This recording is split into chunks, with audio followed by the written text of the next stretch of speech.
Assalamualaikum teman-teman, terima kasih sudah menonton video ini. Nah, untuk bahan pertama kita, di sini saya menggunakan telur sebanyak 2 butir. Kita gunakan putih dan juga kuningnya. Kemudian saya tambahkan lada sekitar setengah sendok teh. Dan juga saya tambahkan kaldu ayam atau kaldu sapi sebanyak 1 sendok teh. Nah, ketiga bahan ini kita kocok lepas ya. Pastikan semuanya tercampur rata. Nah, jika udah seperti ini, telurnya kita sisihkan ya. Sekarang kita ambil alas talenan. Nah, kita di sini gunakan untuk ayamnya. Saya gunakan 2 dada ayam, tapi ini masih sama kulit dan juga masih sama tulangnya ya. Nah, di sini untuk dada ayamnya kita fillet dulu. Jadi kita khusus ambil aja yang bagian benar-benar isi. Nah, untuk kulit dan tulangnya kita sisihkan ya. Nah, ini kita ambil semuanya.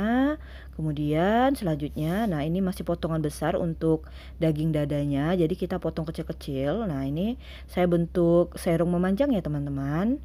Nah, intinya dia itu jangan terlalu besar dan juga jangan terlalu tebal, tapi tetap enak kalau digigit. Nah, ini kita potong semuanya. Ini kurang lebih untuk dada ayamnya 400 sampai 500 gram ya. Dan jangan lupa sebelum dada ayamnya kita potong-potong kecil seperti ini sudah kita cuci bersih ya. Selanjutnya saya ambil wadah yang agak besar. Kita masukin semua potongan dada ayam ke dalam wadahnya. Nah, kemudian ini kita ratakan, kita rapikan posisinya agar cantik.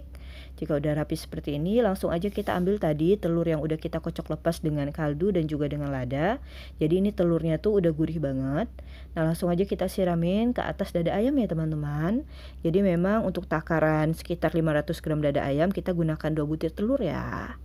Nah, jika udah kita sirami, langsung aja kita balurkan ke setiap potongan dada ayam. Jadi pastikan semua bagian dada ayam itu terkena dengan cairan telur. Nah, jadi cairan telur ini seperti bumbunya ya, teman-teman, bumbu basah. Nah, jika udah rata seperti ini, kita diamkan atau kita marinasi dulu dada ayamnya dengan cairan telur ini agar nanti meresap. Kita biarkan kurang lebih 10 menit ya. Kemudian kita sisihkan dulu. Sekarang kita akan membuat bumbu halusnya. Saya gunakan sekitar 14 siung kecil bawang merah, kemudian 6 siung besar bawang putih. Ini saya tambahkan 3 butir kemiri, kemudian kunyit sekitar 2 cm dan juga jahe sama 2 cm. Tidak lupa saya tambahkan kencur. Dan juga ini kita tambahkan lada, ini sekitar setengah sendok teh, dan ini ketumbar sekitar 1 sendok makan. Nah, semua bumbunya udah lengkap, langsung aja kita halusin ya. Nah, ini dia hasilnya setelah kita halusin bumbunya. Nah, selain bumbu halus ini, agar makin enak dan makin mantap, kita juga akan tambahkan bumbu iris ya. Untuk bumbu iris atau toppingnya saya gunakan tomat. Nah, untuk tomatnya kita pilih tomat yang warna merah. Kalau kamu punya stok warna hijau juga boleh ya. Nah, untuk tomat merahnya ini kita gunakan 4-6 buah tergantung selera. Kalau mau lebih segar bisa gunakan 6 buah ya. Ini kita potong-potong kecil seperti ini atau kita potong-potong panjang. Kemudian saya juga gunakan daun bawang. Nah, untuk daun bawang ini sekitar 10 gram.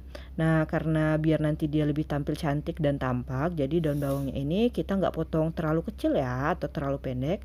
Jadi kita potong untuk daun bawangnya ini agak panjang. Nah, seperti ini kita gunakan bagian daunnya ataupun bagian pangkal yang warna putih ya. Selanjutnya di sini saya juga gunakan cabai merah besar. Nah, kalau kamu nggak punya stok cabai merah besar bisa tambahkan cabai merah keriting atau cabai rawit. Tapi kalau cabai rawit kamu nggak perlu potong ya, teman-teman, agar nanti kuahnya nggak pedas. Selain cabai merah besar, saya juga gunakan cabai hijau besar sama. Jadi kalau misalnya kamu senang pedas, kamu bisa menggantinya dengan cabai rawit yang warna hijau ya. Oke, selanjutnya di sini kita juga gunakan serai sebanyak 2 batang. Nah, untuk serainya kita ambil bagian yang atas ya. Jadi bagian ujung-ujungnya nggak perlu kita ambil. Nah, nanti serainya ini akan kita geprek ya, teman-teman. Nah, semua bumbu toppingnya udah siap. Sekarang kita lanjut untuk memasak.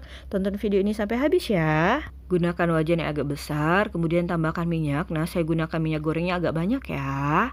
Kemudian kita biarkan dulu sampai minyaknya panas. Nah, kalau udah panas barulah kita masukin tadi bumbu yang udah kita halusin. Nah, bumbunya ini di blender aja ya, teman-teman, agar hasilnya itu benar-benar halus. Nah, ini kita tumis dulu untuk bumbunya. Nah, selain bumbu halusnya ini kita juga akan tambahin beberapa bumbu masakan. Yang pertama ada serai yang tadi udah digeprek, kemudian ada 5 lembar daun jeruk. Tidak lupa juga kita gunakan 3 lembar daun salam. Nah, ini kita tumis kembali sampai aroma dari bumbu ini benar-benar harum. Nah, kalau misalnya ini kurang minyak, kita tambah lagi minyak ya, agar nanti bumbunya benar-benar matang. Nah, kalau udah setengah matang, barulah kita masukin tadi potongan cabai merah dan juga cabai hijau besar. Kita tumis lagi. Nah, di sini kita tumis sampai cabainya agak layu ya, karena kalau misalnya cabainya tuh nggak layu atau kurang matang, dia aromanya akan bau langong. Nah, ini cabenya udah mulai layu dan bumbunya juga udah kering ya, udah matang. Selanjutnya langsung kita masukin bahan utamanya, yaitu dada ayam yang udah kita marinasi dengan telur. Nah, ini kita masak atau kita tumis dulu dada ayamnya sampai kering ya teman-teman. Dan juga setengah matangnya. Ciri-cirinya itu nanti warna dari dada ayam ini berubah ya, dia mulai pucat atau putih. Dan juga nanti dagingnya jadi padat, itu menandakan untuk dada ayamnya udah setengah matang. Nah, ini dadanya udah setengah matang, kemudian kita tambahin air ya. Nah, untuk airnya ini tergantung selera. Saya gunakan kurang lebih 700 sampai 800 ml ya. Kita sesuaikan dengan banyaknya dada ayam. Nah, kemudian ini kita aduk rata. Jadi kuahnya nanti tuh terlihat kental ya, teman-teman. Nah, selanjutnya di sini untuk kuahnya masih hambar kan, tadi yang baru berasa itu ayamnya, kita tambahin kaldu sapi. Nah, di sini sengaja saya gunakan kaldu sapi agar nanti rasanya lebih kuat, dan juga saya tambahkan kaldu ayam, jadi perpaduan antara kaldu sapi dan juga kaldu ayam. Kemudian kita juga tambahin sedikit garam. Intinya untuk rasa gurih, kemudian untuk rasa asinnya kamu sesuaikan dengan selera ya. Nah, ini kita biarkan dulu sampai mendidih. Kemudian kita rasa dulu untuk kuahnya apakah udah pas atau belum. Nah, ini masih kurang kuat ya, jadi saya tambahin lagi kaldu sapi. Jadi di sini untuk bumbunya, untuk penyedap rasa saya lebih dominan menggunakan kaldu sapi ya, jadi rasanya tuh lebih kuat. Nah, kemudian di sini kita akan lihat dulu bagian dagingnya, apakah udah matang dan udah empuk. Nah, kita ambil ya, kita belah. Nah, ini dada ayamnya udah empuk, udah mulai matang. Selanjutnya di sini kita tambahkan tadi tomat yang udah kita iris. Jadi kita masukin tomatnya itu ketika dada ayamnya udah matang ya teman-teman. Kita aduk rata agar tomatnya menyebar. Kemudian kita juga akan masukin tadi daun bawang yang udah kita iris-iris. Jadi untuk toppingnya ini kita masukin ketika semua bahan atau dada ayamnya udah matang ya. Dan agar makin enak dan makin komplit, saya tambahkan daun kemangi. Jadi ini tuh komplit teman-teman, selain jadi lauk juga bisa jadi sayur ya. Nah, ini aromanya harum banget. Kemudian untuk rasanya jangan diraguin, ini tuh rasanya seger dan enak serta gurih ya. Nah, jika udah seperti ini kita matikan api kompornya, kemudian kita salin ke dalam piring sajian. Nah, ini dia asam-asam dada ayam. Jadi ini tuh rasanya enak banget teman-teman. Kuahnya tuh gurih, juga segar banget karena ada tomatnya. Buat kamu yang sudah menonton video ini, terima kasih ya. Jangan lupa coba di rumah. Salam dari saya Nada Rafika TV.